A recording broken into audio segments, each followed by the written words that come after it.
ఇంట్లోనే ఈజీగా పావు బజ్జీ చేసుకోవడం ఎలా నేర్చుకుందాం. దానికి కావాల్సిన టమాటో, పావు బజ్జీ మసాలా, మిక్స్డ్ వెజిటేబుల్స్ అన్ని రకాలు, ఆలు, కాలీఫ్లవర్, క్యాప్సికమ్, బఠానీ, క్యారెట్, బీట్రూట్ అన్నీ వేసి కుక్కర్లో మసాలాలన్నీ వేసి మూత పెట్టి ఉడికించుకోవాలి. ఇలా మెత్తగా ఉడికిన తర్వాత కడాయిలో బటర్ వేసేసుకొని జీలకర్ర, ఆనియన్, పచ్చిమిర్చి పేస్ట్ వేసుకొని వేయించుకోవాలి. వేయిన తర్వాత దాంట్లోనే టమాటోస్,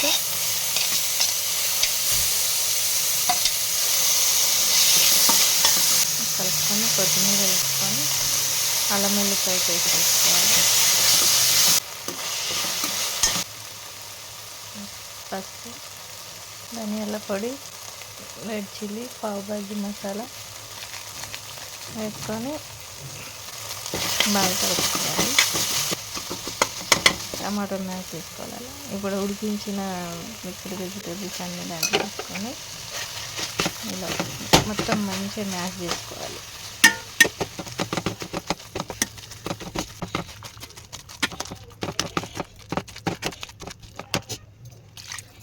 మనం తగినంత వాటర్ వేసుకోవాలి. కొంచెం ఎక్కువనే వేసుకోవాలి వాటర్, ఎందుకంటే అది థిక్గా అవుతుంది. ఇది రెడీ అయిపోయింది మసాలా. ఇప్పుడు బన్స్ మనం రెడీ చేసుకున్నాము. పావుస్ ఒక ప్యాన్ తీసుకొని దాంట్లో బటర్ వేసేసుకొని బన్స్ వేసుకొని పైన కూడా బటర్ రాయాలి. మంచిగా వేగిన తర్వాత తీసేసి ఇంకా ప్యాన్లోనే బటర్ వేసేసుకొని ధనియాల పొడి, సాల్ట్, రెడ్ చిల్లీ, పావు మసాలా వేసుకొని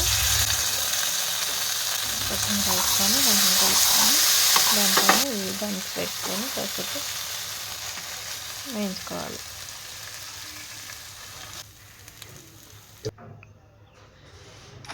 అంతే, ఎంతో టేస్టీ అయిన పావు బజ్జీ రెడీ.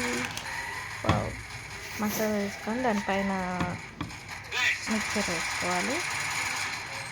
ఆనియన్స్, లెమన్ వండుకొని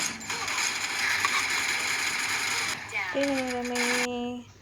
ఎంతో టేస్టీ అయిన యమ్మీ యమ్మీ పావు బజ్జీ రెడీ.